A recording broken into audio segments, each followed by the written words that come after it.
Bonjour à tous. Vous êtes en forme, ça fait plaisir.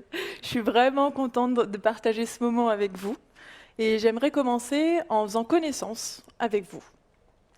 Alors, qui parmi vous s'est déjà posé la question, mais quel est le métier qui est fait pour moi? Levez bien haut la main que je vois un petit peu. D'accord. Je vois que vous vous posez quelques questions sur votre avenir professionnel. On va s'entendre. Qui parmi vous pourrait répondre aujourd'hui à la question « Et toi, tu te vois où dans 10 ans ?» C'est plus difficile de se projeter. Vous cherchez des réponses, je comprends bien. Selon un dernier sondage de l'IFOP, aujourd'hui, c'est la moitié des Français qui estiment passer à côté de leur vie. Ils ont envie de tout changer, de tout arrêter, de partir, de changer de vie. Un Français sur deux. C'est énorme. Vous regardez votre voisin de droite, vous regardez votre voisin de gauche, c'est potentiellement un de ces deux-là. Mais bon. Moi, je ne suis pas vraiment surprise par ça. En fait, je trouve ça compliqué de construire une vie qui tourne autour de nos aspirations personnelles quand ni l'école, ni les entreprises ne nous permettent de développer notre singularité. Au final, les étudiants ils sont perdus dans leur orientation. Ils ne savent pas à qui s'adresser. Les parents et les amis risquent d'influencer, les conseillers d'orientation risquent de nous mettre dans des cases qui ne nous correspondent pas. Et puis une fois qu'on est arrivé sur le monde du travail, les places sont chères. Et beaucoup arrivent et ne trouvent pas de sens. Ils ne trouvent pas de sens, ils voient dans leur travail seulement un moyen de répondre à leurs besoins vitaux. Et puis finalement, c'est une vraie contrainte.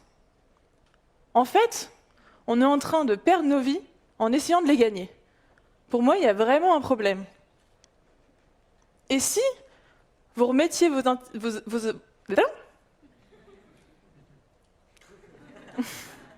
Quel suspense.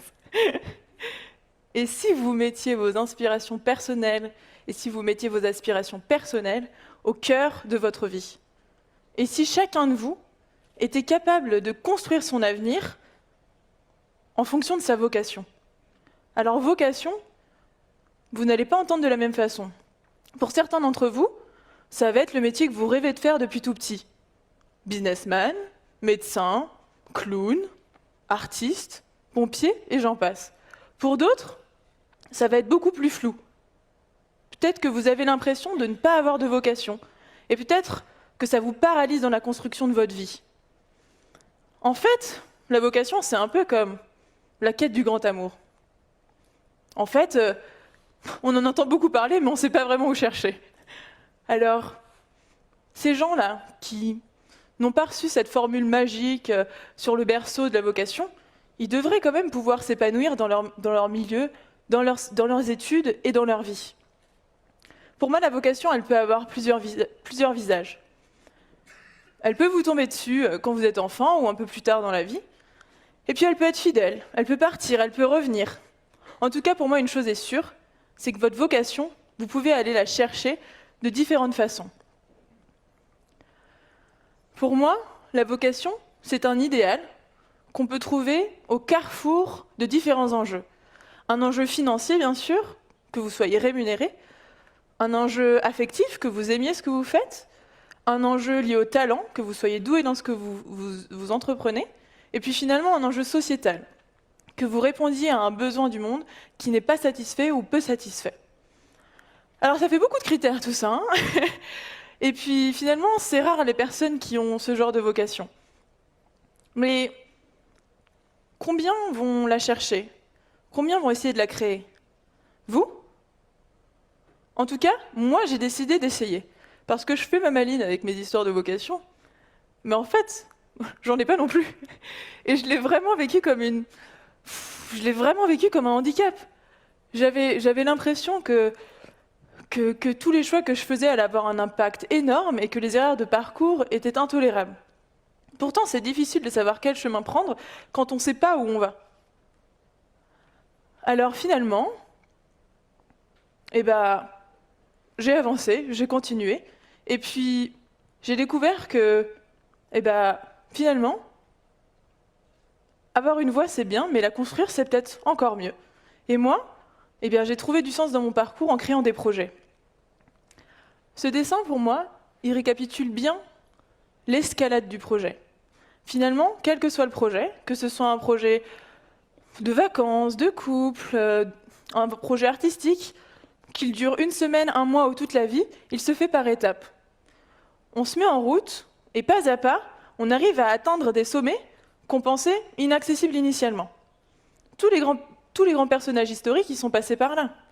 Christophe Colomb, par exemple, je pense que s'il avait su que l'Amérique était si loin, il aurait eu la flemme.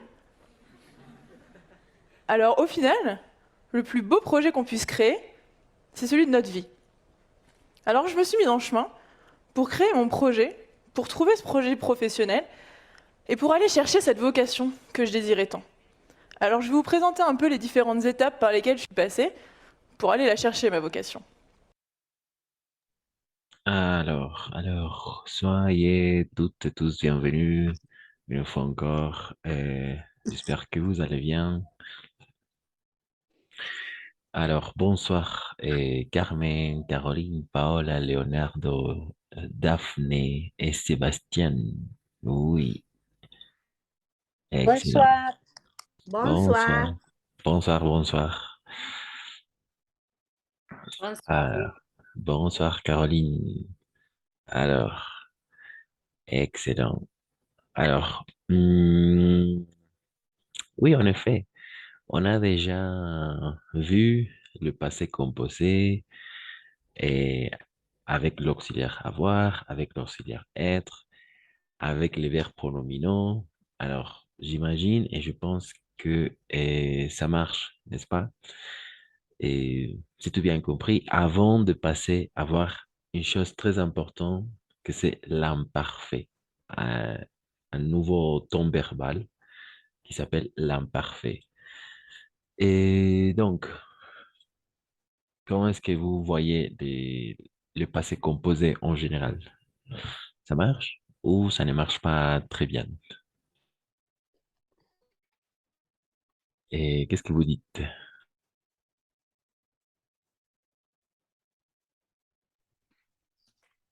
Yo ya lo entendí, el pase composé.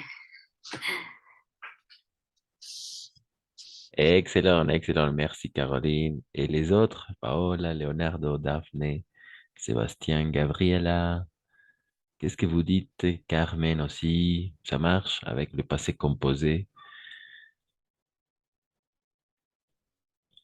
Ça Yo marche. también, D'accord. ¿sabes? Mm, Excellent. Voilà. Comprendo, pero el rato cuando me pongo a practicar un poquito, me tengo que concentrarme bien, pero sí comprendo mucho. D'accord, je vais vous passerai des exercices pour mieux pratiquer ces parties. Il y a de la même façon sur Internet beaucoup, un tas de, d'exercices à faire. Donc, je vais vous partager sur le groupe de WhatsApp, d'accord? Ya, Voilà, les autres Sí. qui... Yo, Cristian, también lo entiendo bien, pero también como la compañera me cuesta al momento de hacer algún ejercicio, ¿no? Creo que necesitamos más hacer ejercicio para que sea más fluido, ¿no?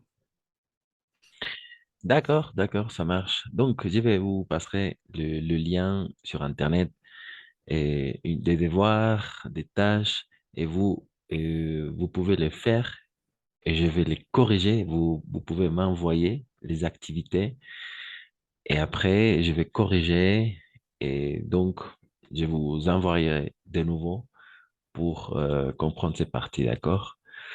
Voilà. Oui, en effet, c'est ça, c'est très important, mais ce n'est pas la dernière fois qu'on regarde le passé composé, attention, parce qu'après, on va regarder le passé composé et aussi l'imparfait, les deux ensemble, los dos juntos. D'accord? Donc, aujourd'hui, on va passer à regarder l'imparfait. D'accord? C'est un autre ton verbal et en effet, on va parler surtout du passé. D'accord? Bon, voilà, c'est ça. avant de commencer, A oui, ver si te entendí, hoy día vamos a ver otro tipo de pasado. Ah, bien, va queriendo. excellent, excellent, très bien. Merci Daphné, merci à tous. Alors, bon, voilà. Perfecto. Alors, oui, en effet, aujourd'hui, nous allons regarder plus en détail l'imparfait.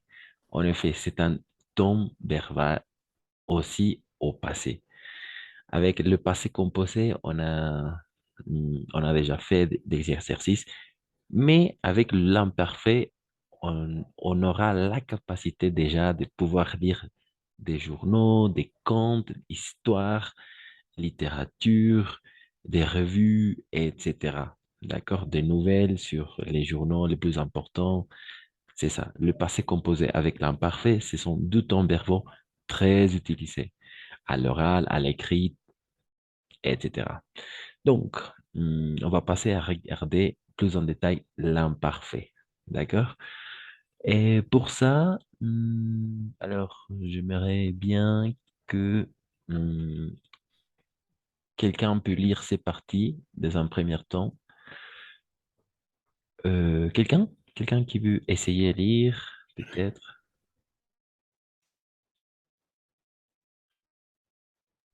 Et, Toutes les phrases. et oui, jusqu'à... Oui, en effet. Oui, et ces parties-là, en effet. Oui, parce il y a trois utilisations, trois emplois de l'imparfait, spécifiquement. Donc, en effet, ici, on utilise l'imparfait pour, d'accord? Utilizamos el imperfecto para. Donc, qui veut essayer à lire? Moi, D'accord, vas-y, Caroline. euh, on utilise l'imparfait pour décrire une situation dans le passé qui n'a pas de limite précise. Ce jour-là, il faisait beau et Marie portait une robe Basta. rouge.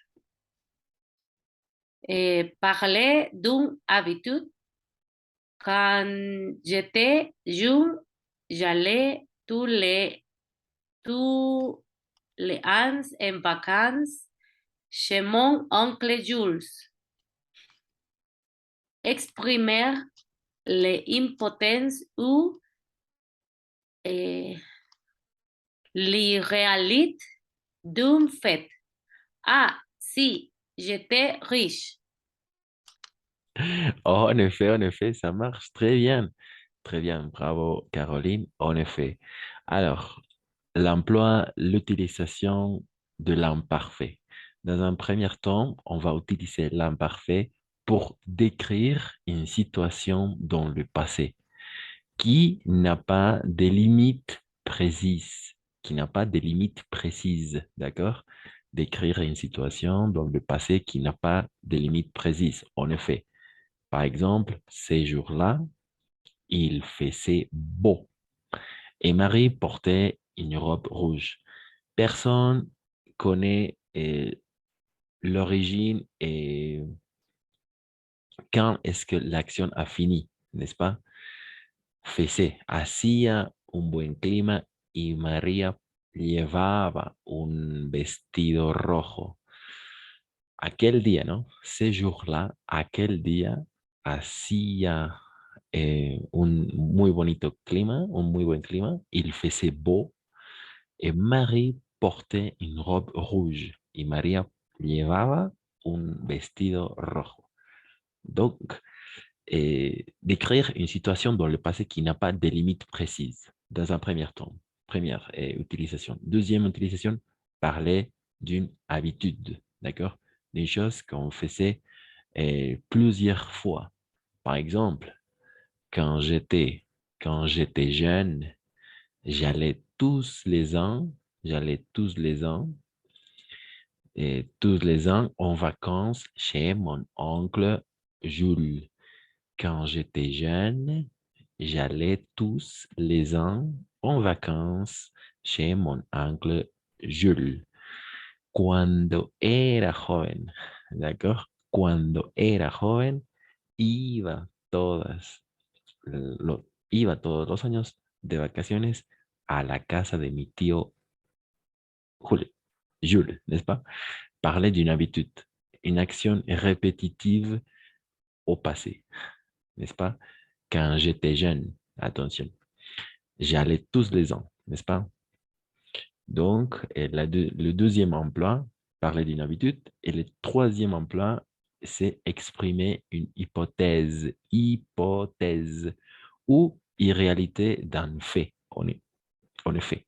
Exprimer l'hypothèse ou l'irréalité d'un fait. Par exemple, si j'étais riche, je voudrais voyager un peu plus.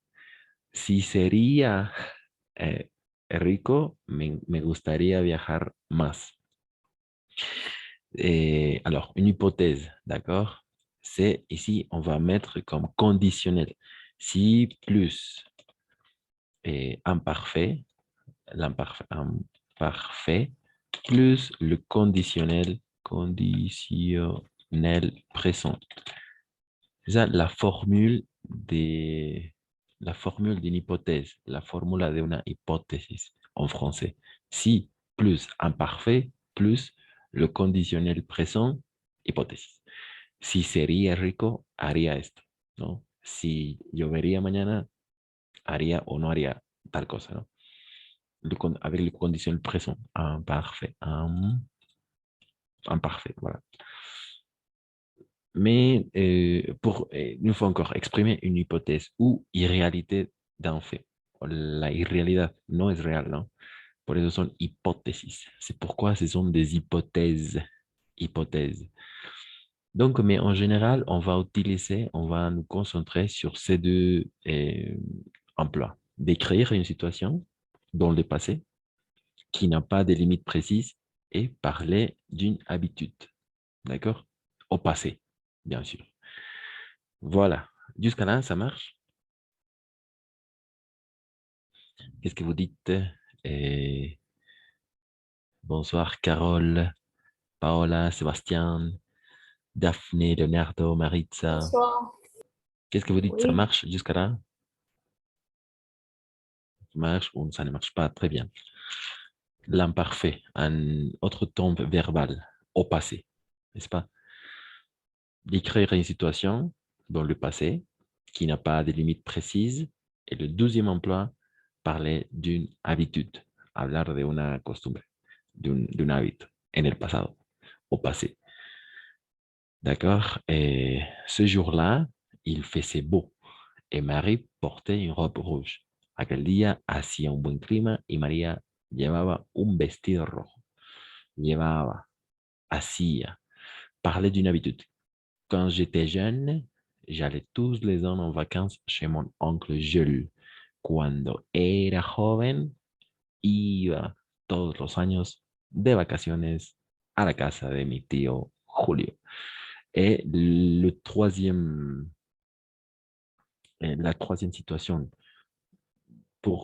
où on peut utiliser l'imparfait, c'est pour exprimer l'hypothèse ou irréalité d'un fait. Hypothèse, d'accord? Par exemple, si j'étais riche, je voudrais voyager un peu plus. Si sería rico, me encantaría viajar más. Si j'étais jeune, si j'étais riche, par exemple, si sería rico. Donc, ça marche jusqu'à là? Avant de continuer, et oui, 3 emplois. Donc, ça marche. Quelqu'un qui veut lire ces parties-là, continue la lecture avec toutes ces parties-là. Alors, quelqu'un qui veut essayer à lire ces parties-là.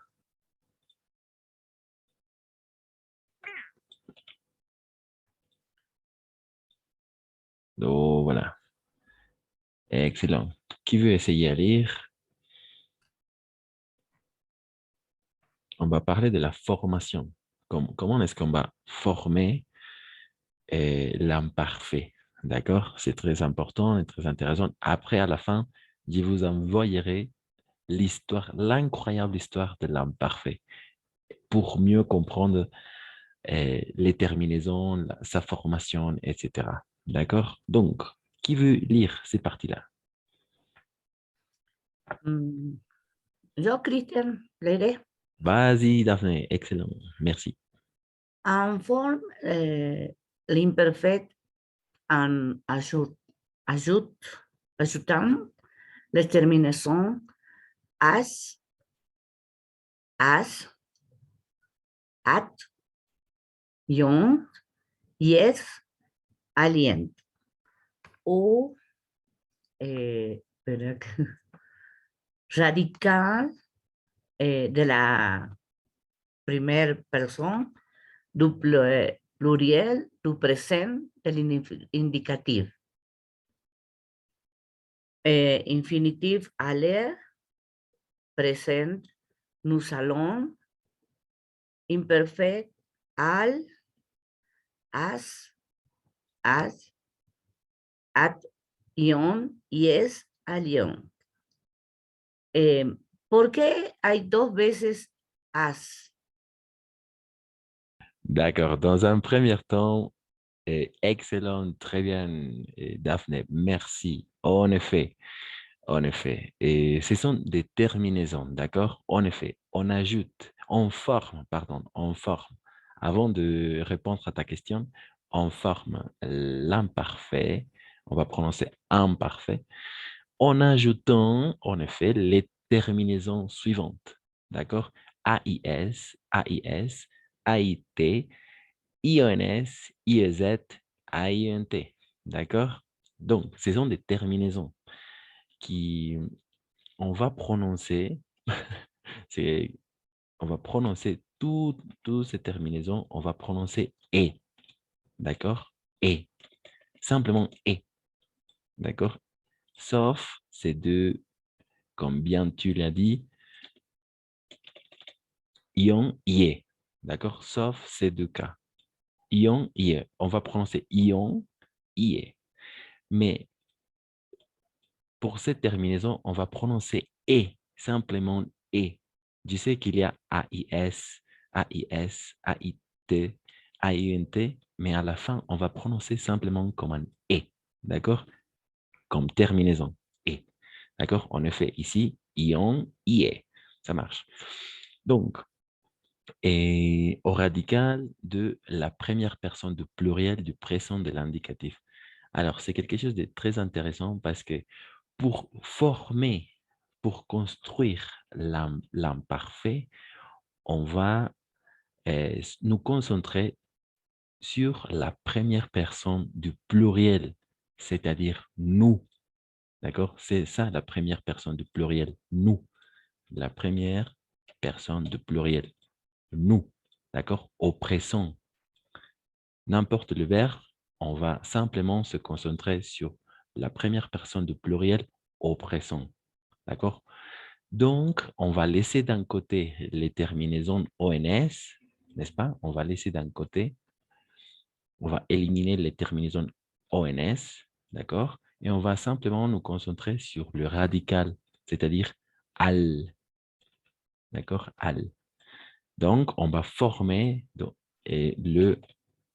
l'imparfait avec le radical plus les terminaisons, d'accord? Ces terminaisons. AIS, AIS, AIT, IONS, IEZ, AINT. Mais à la fin, on va simplement prononcer et. D'accord? Sauf ces deux cas. Ion, IE, n'est-ce pas? Donc, on va voir il, nous, vous et il. D'accord? On va voir on va avoir la conjugaison suivante. Al comme radical, n'est-ce pas? On va simplement nous concentrer sur le radical al. Et après, on va mettre les terminaisons. Quelles sont les terminaisons? AIS, AIS, AIT, IONS, IEZ, AINT. D'accord? Ce sont des terminaisons. Mais à la fin, on va simplement prononcer comme un « et ». D'accord? Au niveau de la prononciation. « Et ». D'accord? Donc, ça sera comme ça. Et voilà, c'est ça. Donc, ici, il manque je, apostrophe, n'est-ce pas? Excellent. J'allais, j'allais, tu allais, il allait, nous allions, vous alliez, ils allaient. D'accord? Toujours avec « et ». Ces parties-là, on va prononcer simplement comme un « et ». Eh, Oui, Cristian, Daphne. entonces, siempre se va a pronunciar con la E en todos. O sea, para escribir es donde se nos va a complicar la cosa, ¿no es cierto? Pero para Exact. la pronunciación, no. O sea, las 4 van a ser con E. Exact. Très bien. En Ay, effet. perfecto. Allez, j'allais, tu allais, il allait, nous allions, vous alliez et ils allaient. Toujours « et » au niveau de la prononciation. En effet, à l'écrit, c'est ça la différence, n'est-ce pas? Donc, il faut faire beaucoup d'attention aux terminaisons. Donc, jusqu'à là, ça marche avec la formation de l'imparfait.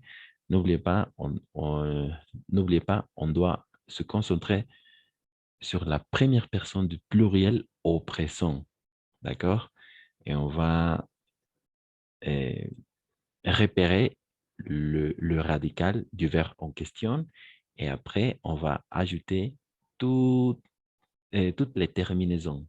Quelles sont les terminaisons? AIS, AIS, AIT, INS, IEZ, AINT.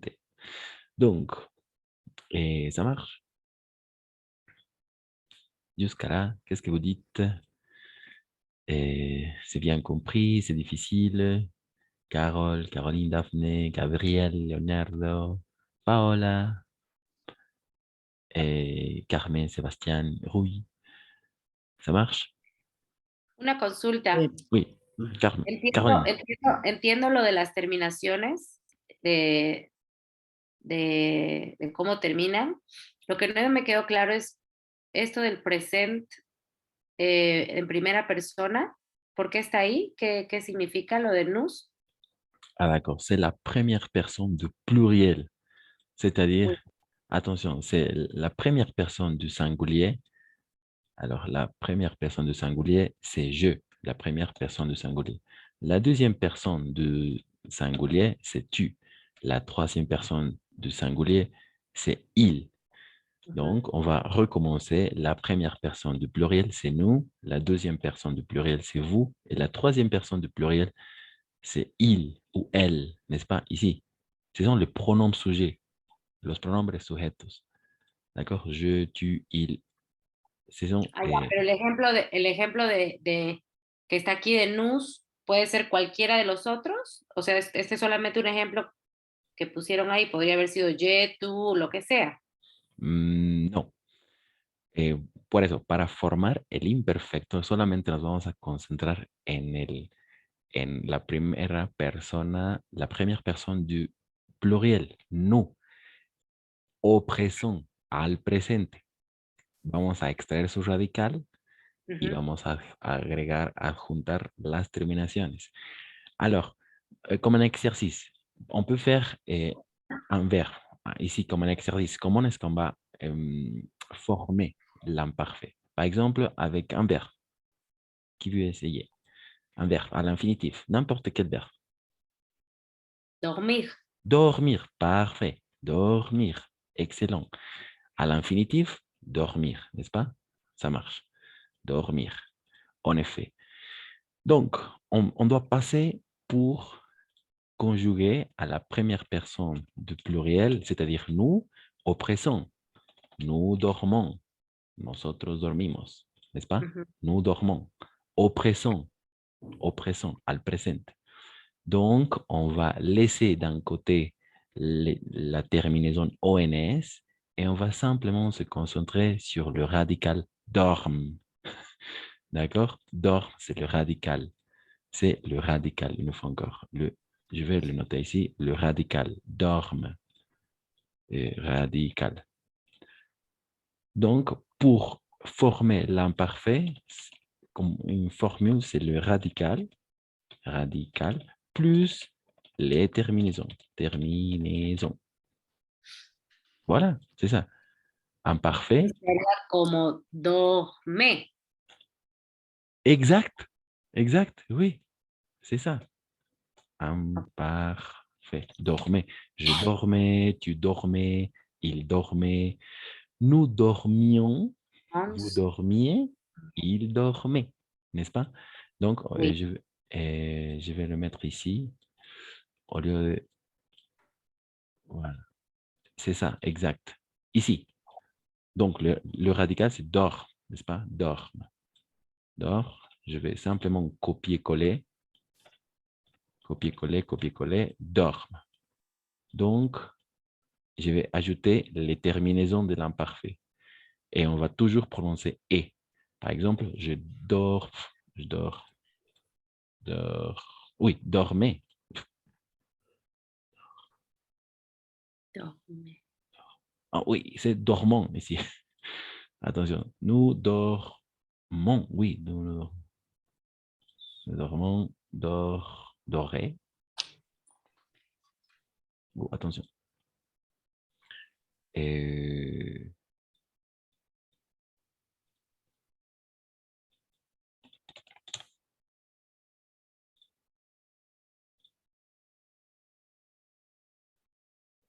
je dormais, oui, ah oui, ça marche. Dormais. La R, Oui, c'est le R, en effet. dor, Oui, en effet, c'est ça. Copier-coller, copier-coller, copier-coller, copier-coller. En effet, je dormais, tu dormais, il dormait. Attention, nous dormions, vous dormiez, il dormait. Voilà, c'est ça. Le même exercice avec un autre verbe. Quelqu'un. Cristian, Oui, Daphne. si lo traducimos esto sería yo he dormido. No, yo Dormía. dormía. En effet, excellente question, Daphne. Oui, Ujú. parce que le passé composé avec l'imparfait. Si on imparfait. Alors, si on devrait faire une comparaison, le passé composé est une action rapide au passé. Rapide. Il se passe très rapide. Mais par contre, l'imparfait, c'est une action avec une durée plus large. Ujú. Dormí, dormí, dormía. Fui, iba.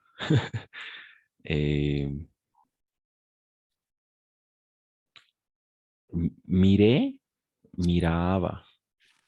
¿No? L'action est plus large.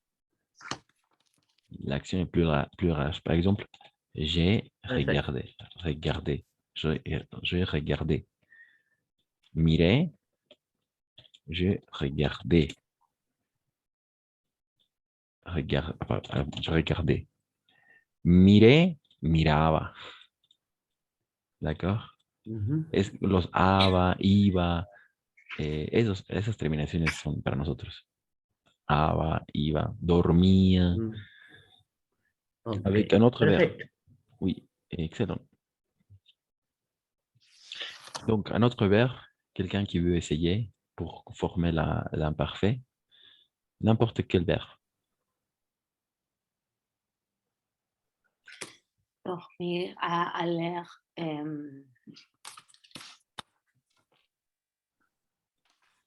Les autres, Carole, oui.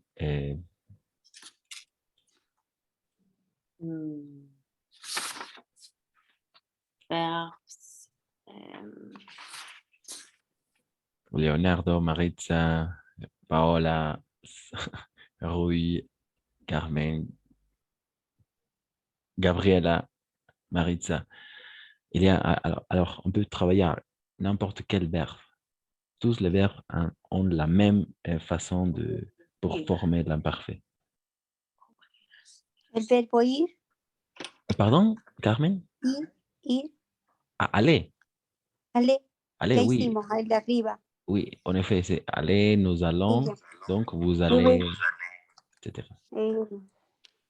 Courir es un verbo.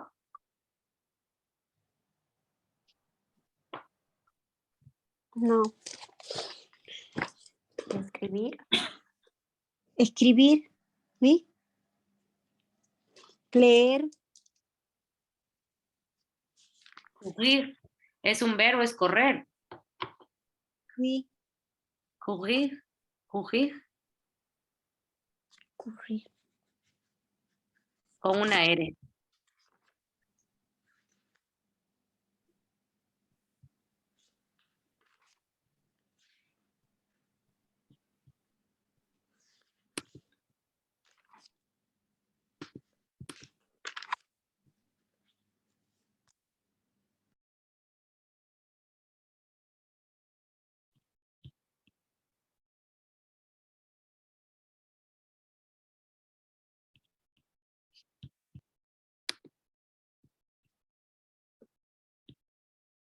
Creo que Cristian no sabe que no lo escuchamos. Ah oui, d'accord.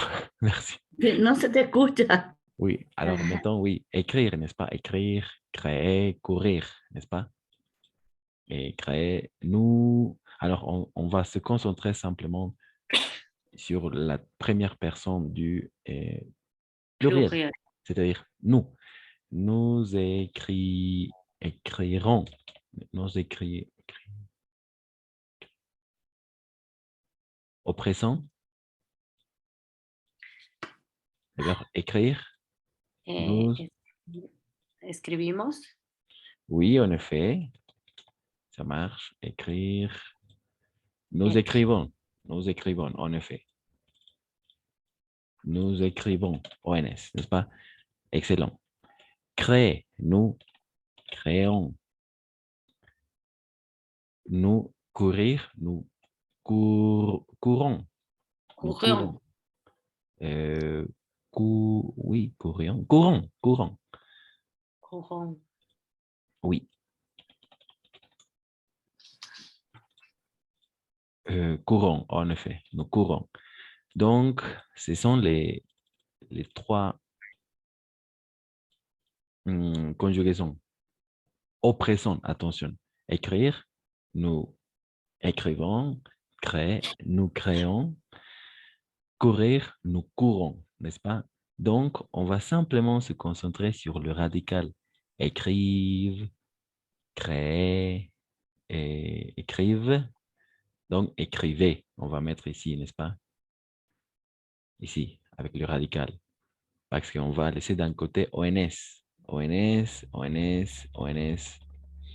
Ce sont les radicales. Créer. Et on va simplement ajouter les terminaisons, plus les terminaisons. Les terminaisons, plus les terminaisons, plus les terminaisons. Voilà.